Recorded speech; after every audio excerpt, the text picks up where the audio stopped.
Clean this mess. Merely stance. Clean this mess before you embarrass us further! Maybe it is time he retired. Nobody here even knows his name.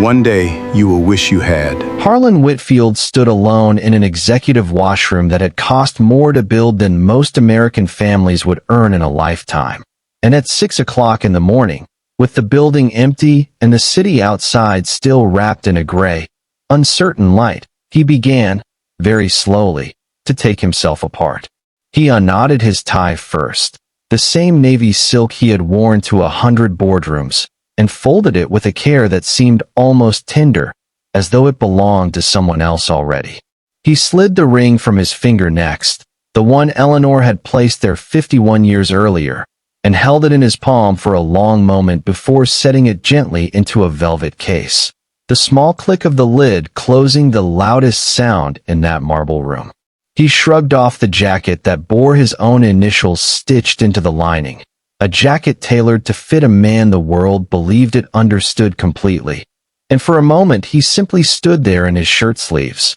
looking at a reflection that had built an empire and somehow, along the way, lost the ability to trust a single person standing inside it. He had built Whitfield Industries from nothing but stubbornness and a Steeltown childhood, and for nearly 50 years he had believed that if he simply worked harder than every man in the room, the truth would always find him eventually. That loyalty could be read plainly on a person's face if you only knew how to look. But lately, sitting through polished presentations and rehearsed smiles from executives who called him visionary to his face, and something else entirely behind closed doors, Harlan had begun to wonder whether he had built a company at all, or simply a very expensive room full of people who had learned exactly what he wanted to hear. He was 78 years old. He had weeks, not months, to decide who would inherit everything he had spent his life building. And he understood,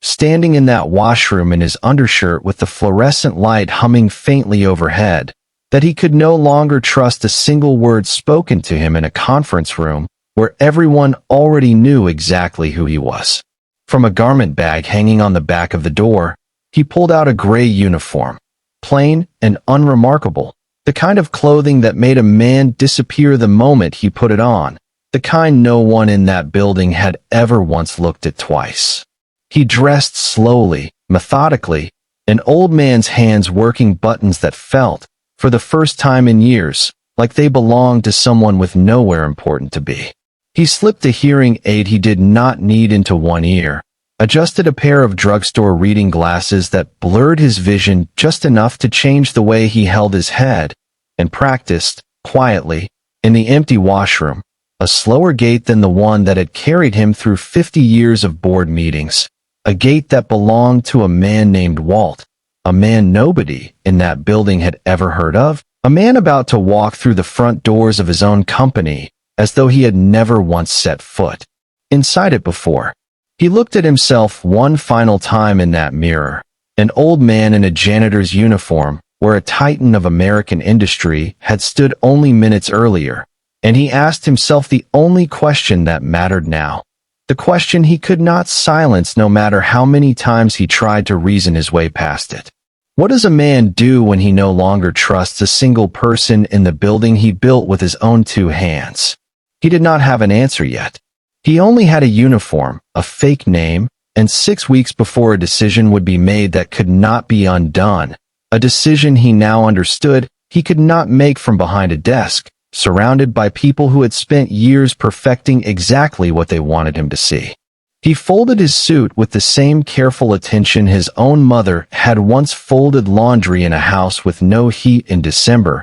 laid it flat inside the garment bag, and zipped it closed, sealing away, for the next 6 weeks, the only version of himself the world had ever been allowed to know. Then Harlan Whitfield, or rather the man who no longer answered to that name, reached for a mop bucket standing quietly by the door, switched off the light behind him, and stepped out into a hallway that led toward a truth he was no longer certain he was prepared to find. Before we dive deeper, let us know in the comments where you're watching from tonight. We'd love to hear from you, And don't forget to hit that subscribe button so you never miss any of our upcoming videos. The Whitfield Industries headquarters occupied 11 stories of glass and steel on the edge of a mid-sized American city that had grown up around the company the way a town grows up around a river, dependent on it, shaped by it, unable to fully imagine itself without it. 42 years earlier, Harlan had signed the lease on a single floor of an aging office building 3 blocks from where the new headquarters now stood, back when Whitfield Industries had been nothing more than a name on a business card, and a promise Harlan had made to himself the night his own father died, still owing money to a company that had never once seen him as anything more than a line item. He remembered that promise now, standing at the loading dock entrance in his gray uniform at 6:30 in the morning, watching the earliest shift of warehouse workers arrive in the cold, their breath visible in the air, their faces still soft with sleep they hadn't gotten enough of. He had chosen the name Walt deliberately, a name plain enough to disappear inside, borrowed loosely from an uncle who had worked the same steel mill his father had died in, a man who had shown Harlan, as a boy, that dignity did not require recognition to be real. He carried with him a laminated badge that Human Resources had processed 3 days earlier under a request Harlan had routed through a shell arrangement even his most senior assistant did not fully understand, a badge that identified him only as Walter Higgins, custodial staff, night and early morning shift, building services division. No one at the loading dock looked at him twice. That was, he understood, standing there in the cold, exactly the point. Sylvia Ruiz met him just inside the loading dock doors, clipboard in hand, reading glasses pushed up into gray-streaked hair, the kind of woman who had run building services for 11 years and had long since stopped being impressed by anyone's title, because titles, she had told more than one new hire over the years, didn't tell you a thing about whether a person would leave a mess for someone else to clean up. She looked Walt over once, quickly, the practiced assessment of a woman who had trained dozens of new custodial staff and could usually tell within 30 seconds whether someone was going to make it. "You're older than most of what they send me," she said, not unkindly, just plainly, the way a person states a fact they expect to be handled like an adult. Walt told her, in a voice pitched slightly lower and slower than his own, that he'd worked longer than most people had been alive and didn't plan on stopping just because his knees had opinions about it. Sylvia laughed, short and genuine, and told him he'd fit in fine, and Harlan felt something loosen in his chest that he hadn't expected, the small, strange relief of being seen as simply a man who needed a job, nothing more, nothing less, for the first time in longer than he could remember.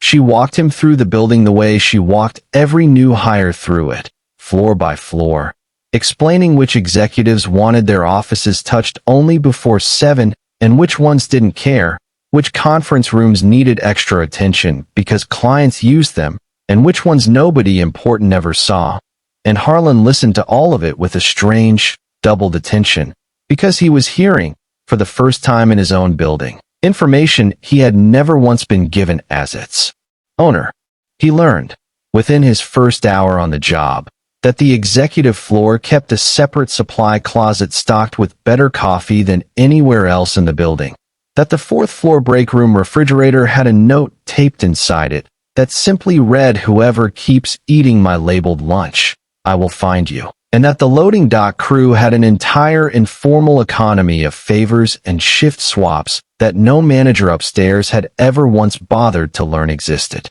He had built this company. He understood, walking those halls in a uniform nobody looked twice at, that he had never actually seen it. By mid-morning, Walt had been assigned to the executive floor rotation, a decision Sylvia made without any particular ceremony, simply noting that the older guys tended to do better with the quiet, careful work up top than the younger ones who wanted the noise and company of the warehouse floor. Harlan rode the elevator up to the 11th floor for the first time as a man nobody recognized, watching the numbers climb, feeling something tighten in his stomach that had nothing to do with nerves about the disguise and everything to do with the plane, uncomfortable fact that he had spent so many years arriving at that floor through a private elevator that bypassed every other level of the building entirely, never once riding alongside the people who kept it running. The doors opened onto a hallway Harlan had walked 10,000 times in his life, wood paneling and framed photographs of ribbon cuttings and factory openings spanning 4 decades. And for a strange, disorienting moment, he stood there simply looking at pictures of his own life displayed like the history of a stranger, before Sylvia's voice reminded him gently that the trash bins on this floor didn't empty themselves. He got to work. It was, he would think later, the first time in nearly 20 years that he had done something with his hands that another person hadn't been paid to do for him. And there was something in the plain, physical rhythm of it. Emptying bins, wiping surfaces, straightening chairs pushed back from meetings he would once have led, that felt, against every expectation he'd carried into that morning, almost like relief. It was nearly 10 o'clock when he first saw Renata Cole, and he recognized her immediately, though nothing in her expression suggested she recognized anything at all in the stooped, gray-uniformed man pushing a cart quietly past her office door. She was on the phone, pacing a small circle behind her desk, her voice carrying the particular crisp warmth she used for calls she wanted witnesses to hear, praising someone on the other end of the line for their diligence and their vision in a tone so smooth it took Harlan a moment, standing just outside her doorway with a rag in one hand, to notice that her eyes, when she thought no one important was looking, carried none of the warmth her voice was performing at all. He had known Renata for 6 years, had promoted her twice himself, had told the board on more than one occasion that she was the sharpest operational mind the company had developed in a decade. He had never once seen her when she believed the only witness in the room was a janitor pushing a cart. She hung up the phone, and her expression settled, immediately, into something flatter, more tired, more calculating, and she glanced toward the doorway where Walt stood dusting a shelf of awards that bore Harlan's own name on half of them, and she said, without any particular unkindness, simply as an instruction issued to a piece of the room's furniture, that he'd need to come back later. She had a call in 10 minutes and didn't need the noise. Harlan nodded, said nothing, and wheeled his cart back down the hallway. And it occurred to him, walking away from an office he had personally approved the corner windows for, that he had just been dismissed from his own executive suite by a woman he had once considered close to a daughter, and that she had not recognized him at all, because she had never once, in 6 years, actually looked at him the way she looked at people she believed mattered. He spent the rest of that first morning learning the particular geography of being invisible, discovering that conversations changed shape entirely depending on whether the person speaking believed anyone of consequence could hear them. He heard, in fragments, passing office doorways with his cart, the difference between the voice executives used in meetings and the voice they used on phone calls when they believed the hallway was empty except for the help. He heard impatience dressed up as diplomacy. He heard credit quietly redirected in conversations that would never be repeated in front of him or anyone like him. He heard, more than once, his own name mentioned in a tone that was not quite mockery and not quite respect, something closer to the casual, proprietary tone people use when discussing an aging asset whose usefulness they have already begun quietly calculating the end of. By noon, he found himself in the break room on the 8th floor, sitting at a small table near the window with a bagged lunch Sylvia had insisted every new hire bring on their first day, watching younger employees drift in and out in 2s and 3s, their conversations unguarded in the particular way conversations become unguarded around people they've been trained not to notice. It was there, eating a sandwich in a building he owned outright, that Harlan Whitfield first heard the name Marcus Alonza, spoken by 2 analysts standing near the coffee machine, one of them saying quietly to the other that it wasn't fair, that Marcus had caught the shipping error before it even happened and gotten blamed for it anyway, and the other one shrugging, saying that was just how it went around here if your face didn't fit the room, and Harlan sat very still with his sandwich in his hand, listening, understanding that somewhere in this building, 6 weeks of listening had already, on its very first morning, begun handing him something no boardroom presentation ever could. Before we continue, let us know in the comments whether you believe the people at the top of a company truly understand what happens beneath them, and don't forget to hit that subscribe button so you don't miss what Walt discovers next. To understand what brought Harlan Whitfield to a break room table in a gray uniform at 78 years old, it helps to go back nearly 6 decades to a row house in a steel town in western Pennsylvania, where a boy named Harlan grew up in the shadow of a mill that swallowed his father whole, first slowly, through decades of double shifts and a cough that never fully cleared, and then all at once, on a Tuesday morning in November, when the mill's insurance office informed Harlan's mother, with the particular bureaucratic coldness of institutions that have never had to bury anyone themselves, that her husband's death did not qualify for the full benefit she had been counting on to keep 3 children fed through the winter. Harlan had been 16 that year, old enough to understand exactly what had been taken from his family and too young to do anything about it beyond swearing, privately, in the cold of a bedroom he shared with 2 younger sisters,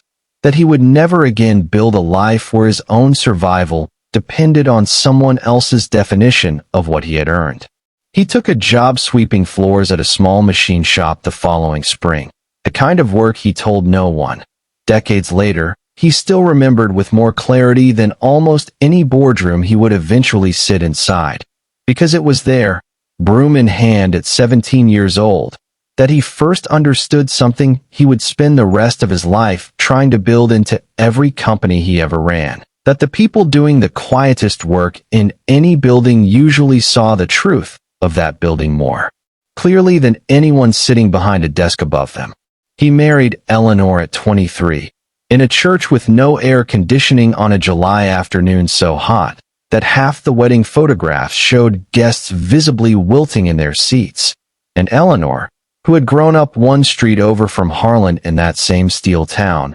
understood the promise he had made to himself as a 16-year-old boy better than anyone else alive, because she had watched her own father come home gray-faced and silent from that same mill often enough to carry the same private vow. Inside herself, she worked 2 jobs during the first 3 years of their marriage so Harlan could take the risk of leaving steady work behind to start a small parts distribution company with borrowed money and a business plan scratched onto the back of a diner placemat. And she told him, more than once during those lean years, that she didn't need a rich husband. She needed one who remembered, when he finally did get rich, exactly what it had felt like not to be. Whitfield Industries grew slowly at first, then suddenly, the way most American success stories do, a decade of near failures followed by a handful of decisions that happened to land correctly, a logistics contract in the late 70s that positioned the company perfectly for the manufacturing boom of the following decade,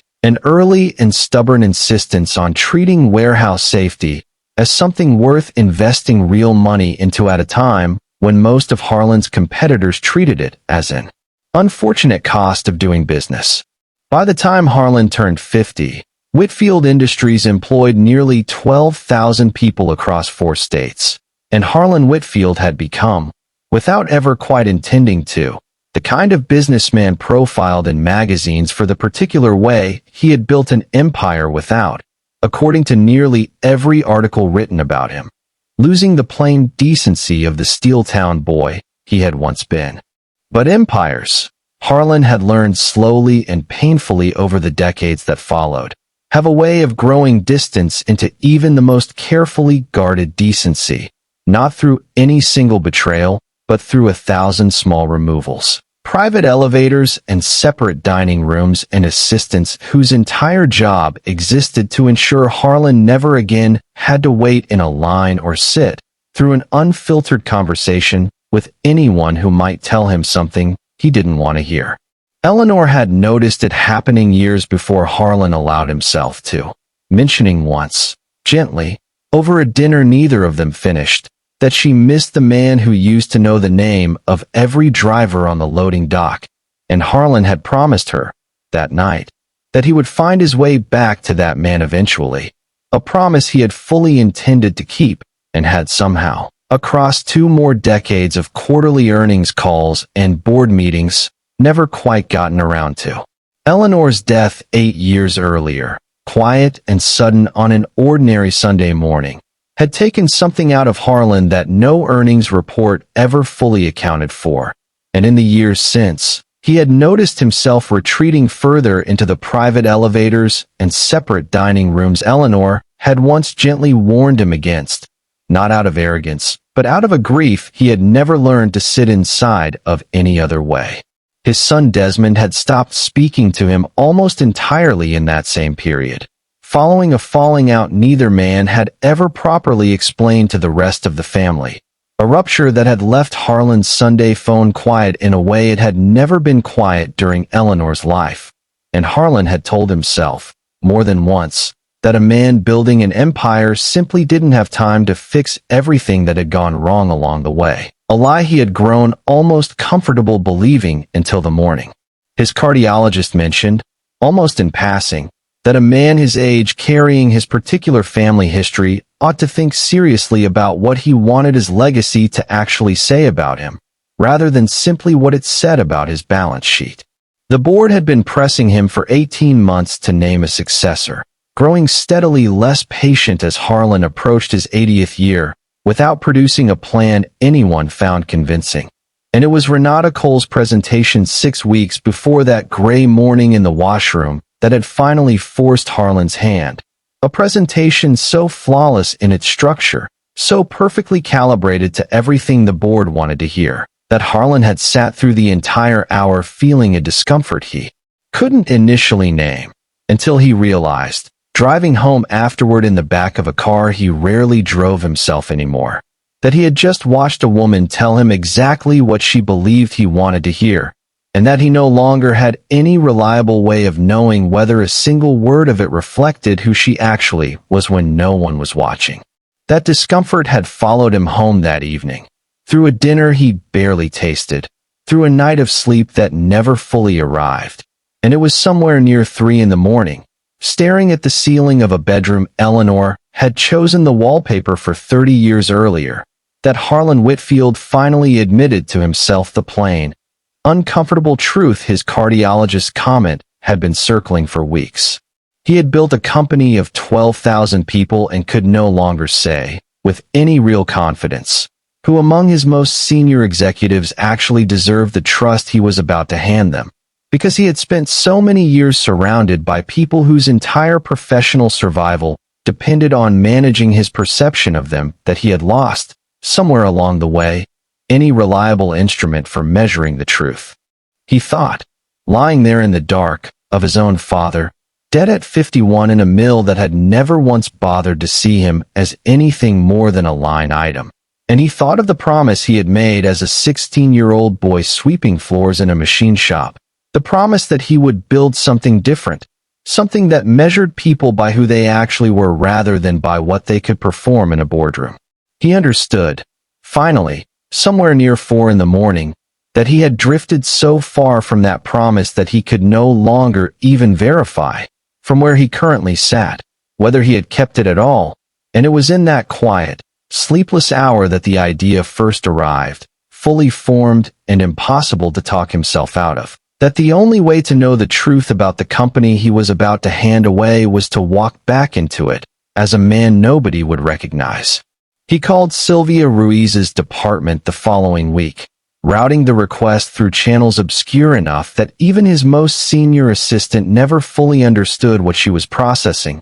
and told the small, discreet team he trusted with the arrangement that he needed exactly 6 weeks, a uniform, a badge under a name that belonged to no one currently living, and complete silence from anyone who valued their position at Whitfield Industries. He told no one else. Not the board, not his lawyer, not even, in the end, his own son, though there was a version of that decision, Harlan would later admit to himself, that had less to do with security than with a fear he did not yet have language for, the The fear of what Desmond might say if he learned his father was finally willing to disguise himself as an ordinary man in search of the truth. After a decade of never once being willing to simply sit across a table from his own son and ask him honestly what had actually gone wrong between them. Before we continue, let us know in the comments whether you believe the people at the top of a company truly understand what happens beneath them,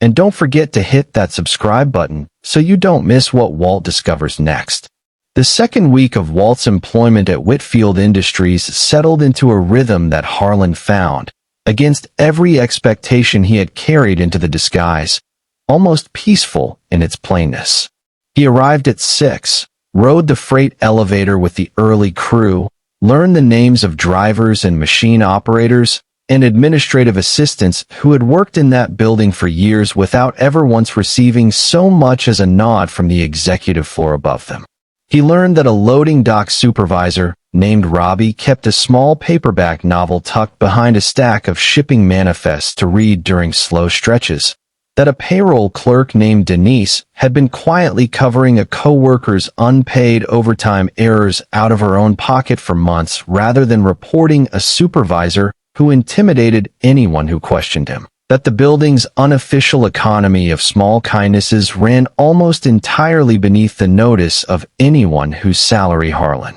personally approved. It was during that second week that Harlan first began to understand the shape of Marcus Alonza, a junior logistics analyst in his late 30s whom Harlan had genuinely never once heard mentioned in any executive meeting, despite the fact that, as Harlan gradually pieced together through overheard conversations and the particular attentiveness a janitor's invisibility afforded him, Marcus had been the one who caught a shipping miscalculation 8 months earlier that would have cost the company nearly $2 million in penalty fees from a major client, a catch that had been quietly folded into Renata Cole's quarterly report as an example of her department's operational excellence, with no mention anywhere in that report of the analyst who had actually found the error at 11 o'clock on a Friday night, working late while his daughter slept in a portable crib set up in the corner of his cubicle because his usual childcare arrangement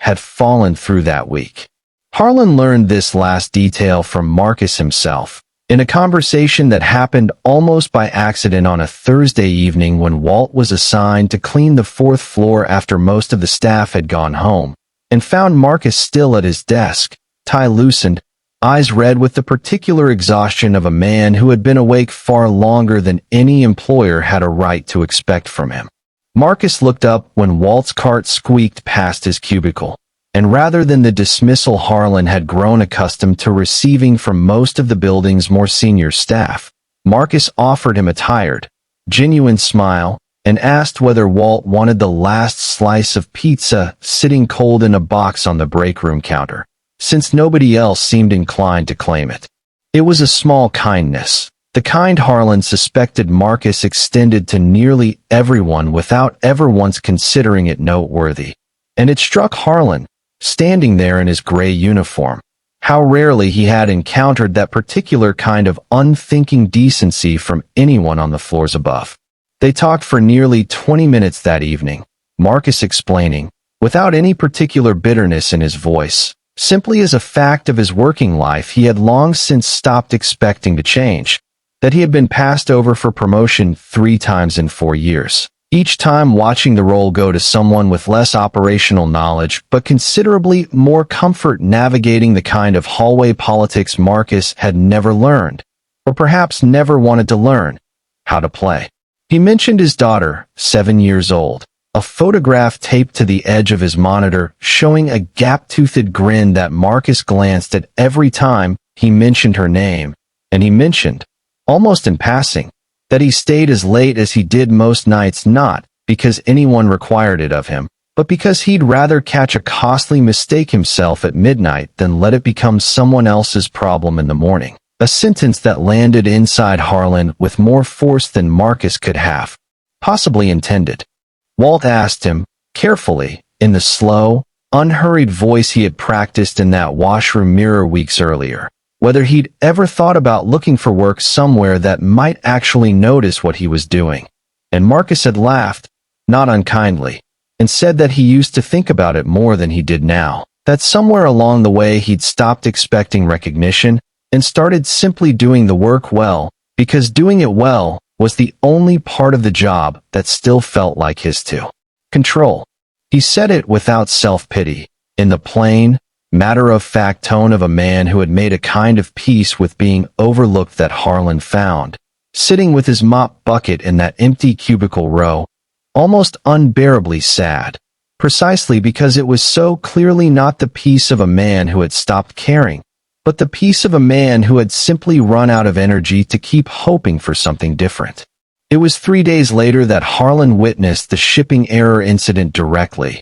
standing in the hallway outside a glass-walled conference room with his cart, close enough to hear most of what was said through the door left slightly ajar by a distracted assistant. Renata Cole stood at the head of the table, presenting quarterly logistics numbers to a group of regional directors, and when one of them asked, pointedly, about a delayed shipment that had nearly triggered a substantial penalty clause with one of the company's largest clients, Renata's explanation came smoothly, without hesitation, crediting her department's rapid internal auditing process for catching the discrepancy before it became a genuine problem, a phrase vague enough to sound impressive and specific enough to sound earned, without once mentioning the name of the analyst who had actually stayed until midnight to catch it. Harlan stood in that hallway with his rag in one hand, watching through the gap in the door as Renata accepted a round of approving nods from directors who had no reason to question her account, and he felt something cold settle into his chest that had nothing to do with the temperature of the hallway. He had promoted this woman twice with his own signature. He had told the board, more than once, that she represented exactly the kind of operational discipline the company needed at its highest levels. He understood now, standing invisible in a hallway outside his own conference room, that discipline and honesty were not, in fact, the same quality, and that he had spent years mistaking one for the other because no one in that room had ever once had a reason to correct his mistake. It got worse 3 days after that, when Marcus, called into a follow-up meeting regarding a separate and considerably smaller shipping delay that had occurred the previous month, one that genuinely had been the result of a scheduling miscommunication between two departments, neither of which was his own, found himself the sole target of Renata's carefully worded frustration in front of 4 other analysts. She did not raise her voice. She did not need to. She simply noted, in the same crisp, warm tone she used for phone calls she wanted witnesses to hear, that certain members of the team needed to take greater ownership of communication breakdowns going forward, looking directly at Marcus as she said it, allowing the silence afterward to do the rest of the work for her. And Marcus, sitting very still in his chair, said only that he understood and would do better, offering no defense at all, though Harlan, watching from the hallway with a fresh trash bag in hand, understood with a clarity that made his hands go momentarily still that the defense Marcus was not offering would have been the truth. Harlan found Marcus again that evening, later than usual, sitting at his desk with the particular stillness of a man absorbing an unfairness he had already decided, once again, not to fight. Walt asked him, gently, whether the meeting that afternoon had gone the way he'd wanted it to, and Marcus looked up, surprised that anyone had noticed at all, and admitted, in a voice quieter than Harlan had heard him use before, that the delay in question had nothing to do with his own department, that he'd tried to explain that clearly enough in the moment, and that somehow, by the end of the meeting, it hadn't seemed to matter what was actually true, only what Renata had decided the room needed to hear. He said it without anger, which somehow made it land harder, the flat, resigned tone of a man who had simply stopped expecting the truth to protect him, and he added, almost as an afterthought, that he had a daughter to think about, a mortgage that assumed 2 incomes even though his ex-wife's support checks had grown less reliable over the past year, and that some fights, however unfair, simply weren't ones he could afford to have. Walt said nothing for a long moment, standing there with his card in a nearly empty office, feeling the particular helplessness of a disguise that prevented him from doing the one thing every instinct in his body was screaming at him to do, which was to reach across the desk and tell this man plainly that he had been wronged, that someone above him had built her own reputation on the quiet erasure of exactly the kind of diligence Marcus displayed without ever once expecting credit for it. Instead, he asked only whether Marcus had ever considered writing down, somewhere, exactly what had actually happened each time credit went somewhere it hadn't earned, not to use against anyone, simply to keep straight in his own mind what was true. Marcus looked at him for a long moment, something shifting behind his tired eyes, and said that maybe he would start doing that, and thanked Walt for the suggestion in a tone that made clear he had no idea he was thanking the very man whose company had built the system now quietly failing him. Before we continue, let us know in the comments whether you've ever watched someone else take credit for your hardest work while staying silent. And don't forget to subscribe so you don't miss where this story goes next. By the start of the third week, Walt had become, in the particular way invisible people sometimes do, a fixture that Whitfield Industries had simply absorbed into its background without ever quite deciding to. Sylvia Ruiz had taken to greeting him each morning with the same dry, affectionate gruffness she reserved for the staff she trusted, and Harlan had come to look forward to those mornings with an intensity that surprised him, the small, unguarded warmth of being liked for nothing more than showing up on time and doing careful work. He had also, by that third week, begun keeping a small notebook in his jacket pocket, the kind sold 3 for $1 at the drugstore near the loading dock, where he recorded, in handwriting deliberately altered from his own, the things he saw and heard each day, not as evidence exactly, but as a private ledger of a truth he was terrified he might otherwise talk himself out of believing once the uniform came off. It was in that notebook that he first wrote Renata Cole's name beside a date and a short, unembellished description of what he had witnessed, and it was in that same notebook, 2 pages later, that he wrote Marcus Alonso's name beside a very different kind of note, one that read simply, "Good man. Doesn't know his own worth. Someone should tell him before it's too late." He did not yet know how right that last phrase would turn out to be. The culture of the building, Harlan was discovering, ran deeper than any single person's cruelty. It was less a story of one villain than a slow accumulation of small silences,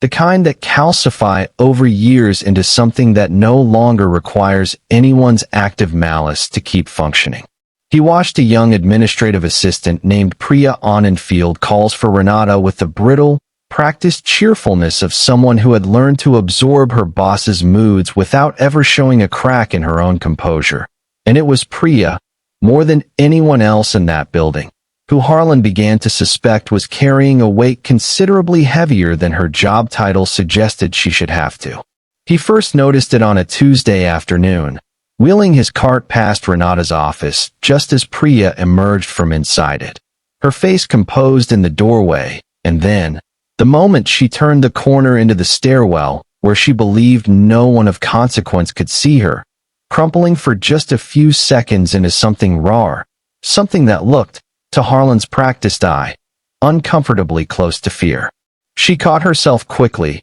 smoothed her expression back into place, and continued down the hallway as though nothing at all had happened, and Harlan stood there with his rag in hand, understanding that whatever Renata was carrying inside herself, whatever pressure had begun radiating outward from her office in recent weeks, was not confined to junior analysts like Marcus. It was reaching, in ways Harlan did not yet fully understand, into every corner of that floor.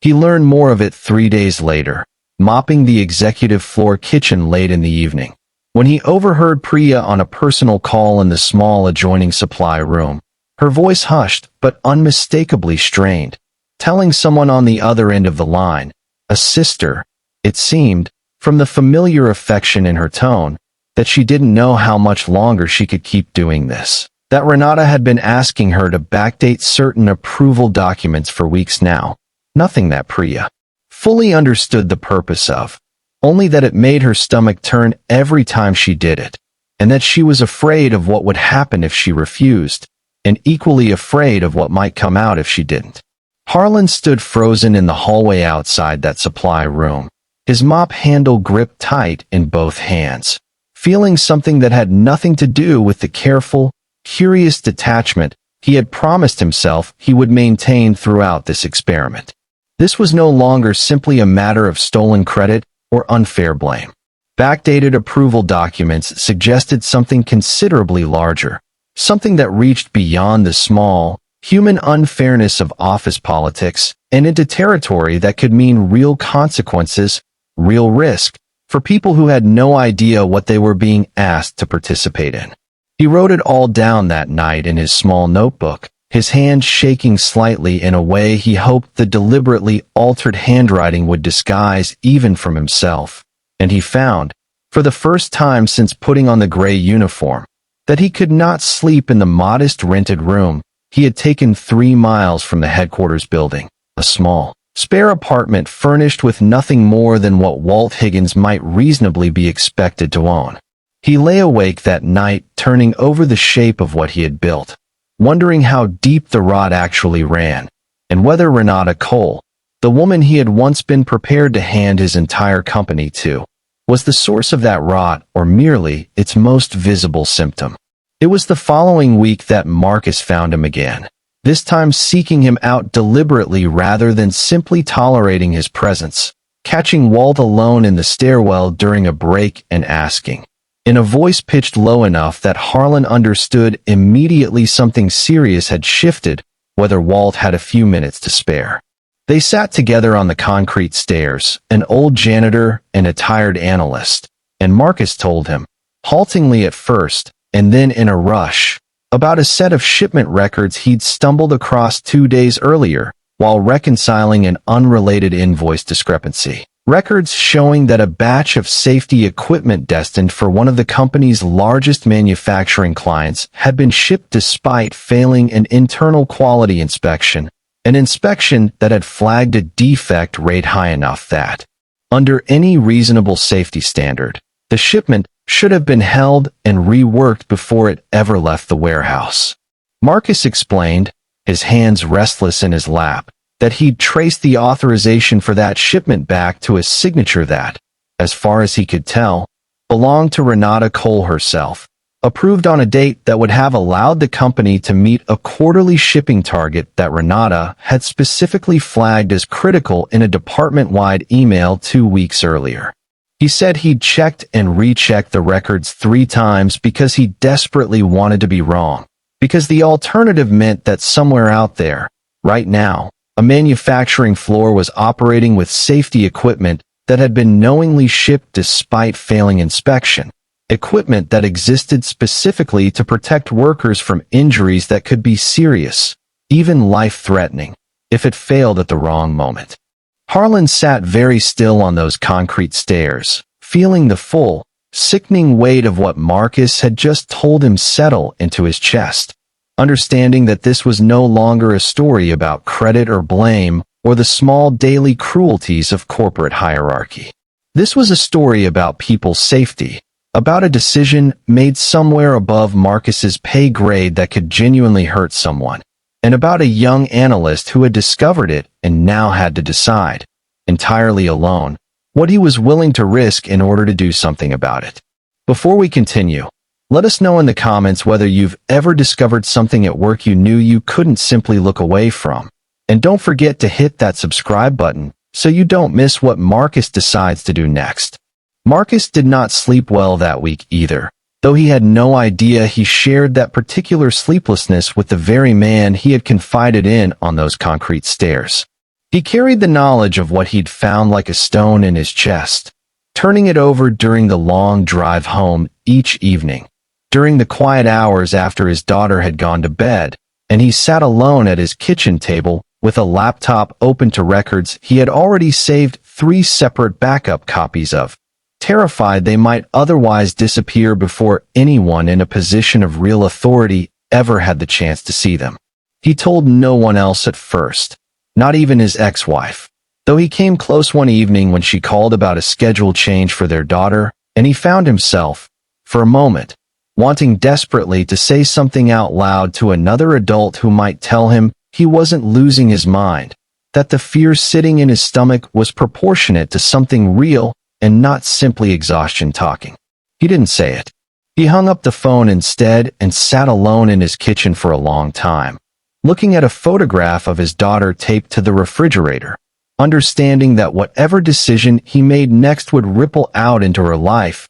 in ways she was far too young to understand or consent to. He found Walt again on a Thursday evening, later than either of them usually stayed, and this time he came directly to the point, laying out for the old janitor exactly what stood in front of him. He could report what he'd found through the company's internal compliance channel, a process that technically existed for precisely this kind of concern, but that Marcus, like most employees who had worked at Whitfield Industries long enough to understand its actual culture, suspected would quietly route his complaint back to the very department responsible for the violation before anything meaningful ever happened to address it. He could go outside the company entirely, to a federal safety regulator, a path that offered real protection under whistleblower statutes, but that also meant, in practical terms, potentially ending his career at Whitfield Industries the moment his name became attached to the report,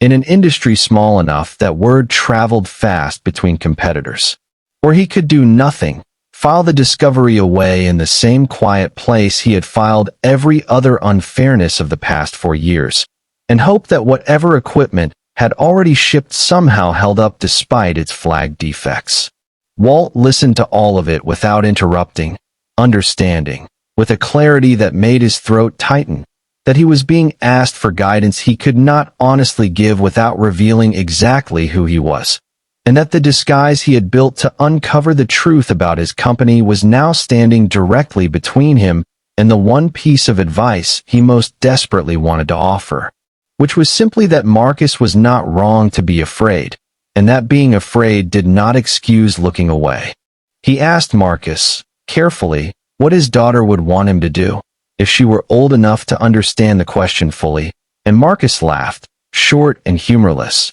and said that was exactly the question that had kept him up the last 3 nights, because some part of him wanted to believe his daughter would want him safe and employed above all else, and another part of him, the part that had raised her to believe doing the right thing mattered even when it was hard, understood that raising her to believe that while quietly failing to live it himself would be its own kind of betrayal, one she might not notice now but might understand fully one day, looking back. Walt told him, then, the only thing he felt he could honestly offer without breaking the disguise that had brought him this far, that in his own long life he had watched more people regret the risks they didn't take than the ones they did, and that whatever Marcus decided, he ought to make sure it was a decision he could still stand behind 10 years from now, not simply one that felt safest tonight. Marcus sat with that for a long moment, nodding slowly, and said that he thought,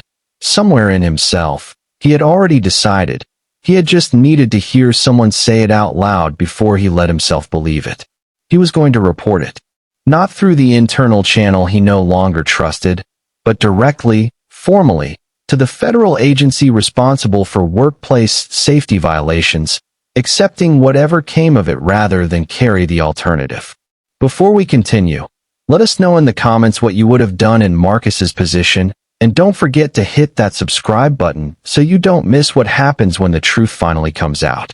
It was 2 days after Marcus submitted his report that Renata Cole first noticed the old janitor asking questions that didn't quite fit his job description. She had passed Walt in the archive room on the 9th floor, a room most custodial staff had no reason to enter more than once a week, and found him standing near a filing cabinet containing older shipping authorization records. Records that predated the digital system by nearly a decade. Records that, as it happened, contained the original paper trail behind the very shipment Marcus had flagged. She said nothing to him in the moment, but Harlan saw something shift behind her eyes, a flicker of the same sharp, calculating attention he had watched her deploy in 100 boardrooms, now turned, for the first time, directly on him. She cornered him 3 days later in a stairwell between floors. waiting until the door had closed behind them before speaking, her voice dropping the crisp warmth she used for witnesses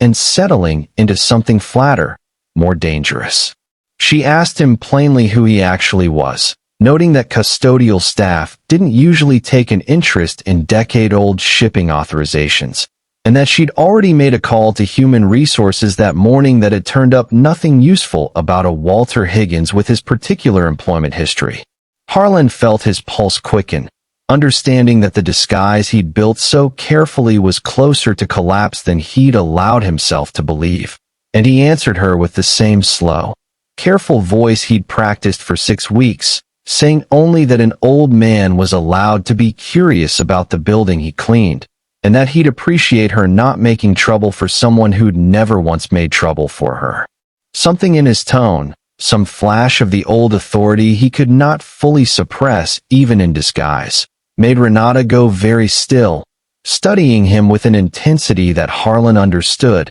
with a cold drop in his stomach, was dangerously close to recognition. But instead of pressing further into who he was, she did something Harlan had not anticipated at all. She began, unprompted, to talk, the words coming faster than her usual controlled cadence, as though something in her had simply run out of room to keep holding itself together, and what she said next rearranged everything Harlan believed he understood about the woman he had once considered promoting to run his entire company. She admitted, standing in that stairwell with a man she believed to be nobody of consequence, that the pressure she'd been operating under for the better part of a year had nothing to do with simple ambition.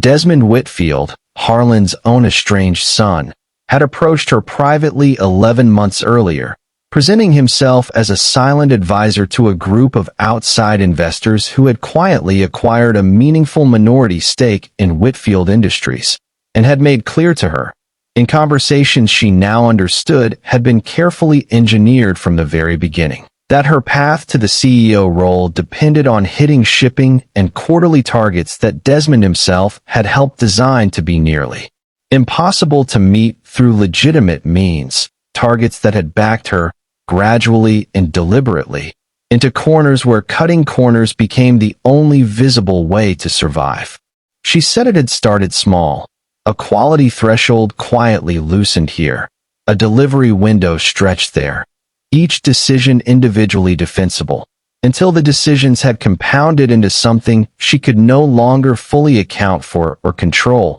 and that Desmond had been there at each step, not forcing her hand exactly, but offering just enough encouragement and cover to make each individual choice feel survivable. While positioning himself, she now understood far too late to eventually expose the whole pattern the moment it served his own purposes, discrediting the woman most likely to inherit the company his own father had once pushed him out of. She admitted, her voice cracking in a way Harlan had never once heard from her in 6 years of boardroom composure, that she had known, on some level, that she was being used, and had told herself she could manage Desmond's involvement the same way she managed everything else, right up until an analyst named Marcus Alonza had found the one piece of paper trail she hadn't been careful enough to fully cover. And she now understood that whatever came next was going to expose not just her own compromised decisions, but the entire architecture of how she had gotten there, an architecture built, brick by brick, by the son of the very man whose trust she had spent 6 years trying to earn. Harlan stood in that stairwell in his gray uniform, feeling the full, dizzying weight of what he had just heard settle over him. He had believed, walking into this disguise 6 weeks earlier, that he was hunting for a single, simple truth about whether his most trusted executive deserved his company. He understood now that the truth was considerably more complicated and far more painful, because it led directly back to his own family, to a son he had not spoken to in a decade, a son who had apparently spent the better part of a year quietly engineering the downfall of a woman he had once tried to warn Harlan against trusting, not out of any concern for the company's integrity, but out of a resentment toward his own father that had curdled, over 10 years of silence, into something willing to hurt an innocent person in order to make its point. He thought, standing there, of every unanswered phone call over the past decade, every holiday Desmond had declined to attend, every attempt Harlan had eventually stopped making because each one had felt more futile than the last, and he understood, with a grief that arrived faster and harder than he expected, that his own failure to repair that relationship had created exactly the kind of wound that could be manipulated into something this destructive. Renata was not blameless. She had made choices, real choices, that had put people at risk. But she was also, Harlan now understood, a casualty of a fight that had never actually been about her at all, caught in the middle of a decade-old wound between a father and a son that neither of them had ever found the courage to properly close. Before we continue, let us know in the comments whether you saw this twist coming, and don't forget to hit that subscribe button so you don't miss how Harlan finally confronts his own son. Harlan did not sleep at all that night. Lying awake in the small rented room he had occupied for 6 weeks, turning over the shape of what he now had to do. He understood that the disguise had served its purpose, that whatever remained to be resolved could no longer be handled by a man in a gray uniform pushing a cart through hallways he had built. The following morning, before the building had fully woken, he went first not to the executive floor, but to the stairwell where he had spoken with Marcus a dozen times over the past weeks, and waited there until the young analyst arrived for his shift. Marcus found him sitting on the same concrete steps where they'd first talked, and before he could say good morning, Harlan reached up and removed the reading glasses that had blurred his vision for 6 weeks, straightened his posture out of the stooped gait he'd practiced in a washroom mirror, and told him, in his own true voice, exactly who he was. Marcus stood frozen for a long moment, processing the shift, his mind visibly working backward through every conversation they'd had, every small kindness and quiet confession, and Harlan watched something complicated move across his face, embarrassment, disbelief, and beneath both of those, a flicker of something closer to vindication. Harlan told him plainly that his report to the Federal Safety Agency had been the right call, the brave call, and that he would personally ensure Marcus faced no retaliation of any kind for making it. He told him that the years of overlooked promotions ended that morning,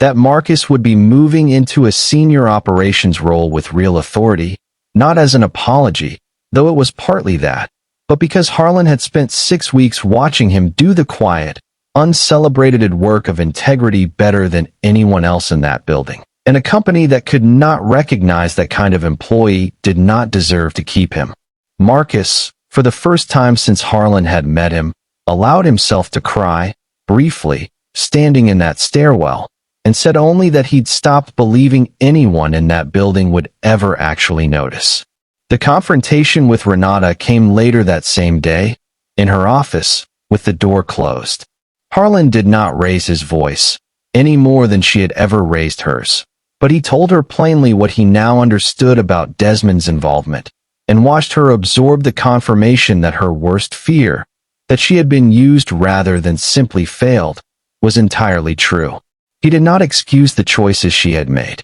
He told her clearly that the shipment, and the pattern behind it, could not be waved away, that real consequences would follow, formally, through the same channels Marcus had trusted. But he also told her that he intended to give her the opportunity to account for what had happened honestly, in her own words, to the board and to the safety regulators, rather than simply disappearing her quietly the way the company had once made problems vanish without ever actually solving them. Renata sat very still and said, finally, that she would take that opportunity, that she was tired, more tired than she had let herself admit in months, of protecting a version of herself that had stopped being true. The conversation with Desmond took the longest to arrange, and very nearly did not happen at all. Harlan called him directly, using a number he had not dialed in 3 years, and Desmond, hearing his father's actual voice rather than a message routed through an assistant, agreed, after a long silence, to meet him the following evening at a diner neither of them had set foot in since Desmond was a teenager, a place chosen deliberately by Harlan because it belonged to neither the boardroom nor the estate, only to the two of them. They sat across from each other in a booth with cracked vinyl seats, and for a long moment neither man spoke, the accumulated silence of a decade sitting heavily between them. It was Harlan who finally broke it, telling Desmond plainly that he knew about Renata, about the quiet manipulation, about the years spent engineering a woman's downfall to make a point that had nothing to do with her at all. Desmond did not deny it. He sat with his hands wrapped around a coffee cup he hadn't touched, and admitted, in a voice rougher than Harlan remembered, that he had spent 10 years believing his father had built an empire and lost a son in the same set of decisions, that every ribbon cutting and factory opening Harlan had proudly attended represented, to Desmond, a Sunday dinner missed, a school recital skipped, a childhood spent competing for a father's attention against 12,000 employees who always seemed to win. He said the plan with Renata had never really been about her at all, that some small, ugly part of him had wanted his father to feel, even once, the particular helplessness of watching something he'd built come apart in his hands the way Desmond had felt his own place in the family come apart years earlier, and that he understood now, saying it out loud for the first time, how far that resentment had carried him from the man he actually wanted to be. Harlan listened without defending himself, understanding, for the first time in a decade, exactly how deep the wound he had allowed to fester actually ran, and he told his son, plainly, that he was sorry, that a man who could remember the names of every driver on a loading dock and still forget to show up for his own son's life had failed at the one thing that should have mattered more than any balance sheet. Before we continue, let us know in the comments whether you believe people can genuinely repair a decade of damage in a single honest conversation, and don't forget to subscribe so you don't miss how this story ends. The months that followed did not resolve themselves quickly, and Harlan never once pretended, even to himself, that a single diner conversation could undo 10 years of silence. But something honest had entered his relationship with Desmond that had never fully existed there before, a willingness, however hesitant, to sit inside difficult conversations instead of managing around them the way Harlan had spent a lifetime managing every other relationship in his life. They began meeting for dinner every other week, awkwardly at first, then with a gradually loosening ease, Desmond eventually agreeing to step into an advisory role at the company built on transparency rather than the quiet leverage he had once tried to wield against it. Renata testified honestly before the board and cooperated fully with the safety investigation that followed, and while she did not retain her position, Harlan ensured the accounting reflected the truth of how she had been maneuvered into her worst decisions, sparing her the kind of quiet, reputation-ending disappearance the company had once specialized in favor of a genuine reckoning she herself said she was grateful, eventually, to have gone through honestly rather than never at all. The defective safety equipment was recalled and replaced at considerable cost, a cost Harlan absorbed without complaint, understanding it as the smallest possible price for the workers who would have otherwise carried the actual risk. Marcus Alonso was named head of a newly created Operations Integrity Division, built specifically around the principle that catching problems mattered more than hiding them, and his daughter, now aware in the plain, proud way children become aware of their parents' quiet victories, told her class during a show-and-tell assignment that her father had done something brave at his job, without fully understanding yet how true that sentence actually was. Sylvia Ruiz eventually learned the truth about who Walt had really been, called into Harlan's office one afternoon expecting a routine building services matter and finding instead the man she'd trained for 6 weeks sitting behind a desk in a tailored suit. She laughed, longer and harder than Harlan expected, and told him that she'd always suspected there was something about him that didn't quite add up, and Harlan, for the first time in longer than he could remember, laughed along with her. Easily, the The way he used to laugh before an empire and its private elevators had slowly taught him not to. On a Sunday afternoon nearly a year after that gray morning in the executive washroom, Harlan walked the factory floor of Whitfield Industries not as Walt, and not as the distant founder trailed by assistants, but simply as himself, stopping to speak with warehouse workers and machine operators by name, asking after their families, remembering, the way he once had decades earlier, that a company was never really its balance sheet at all, only the sum of the people who showed up to build it. Every single day, he thought, walking those familiar floors in his own clothes for the first time in months, of a 16-year-old boy sweeping a machine shop in a steel town, and understood, finally, that he had found his way back to that promise after all, not through some grand declaration, but through the plain, unglamorous work of finally choosing to see the people who had been standing in front of him the whole time. If this story moved you, let us know in the comments how it made you feel, and don't forget to subscribe for more stories like Harlan's.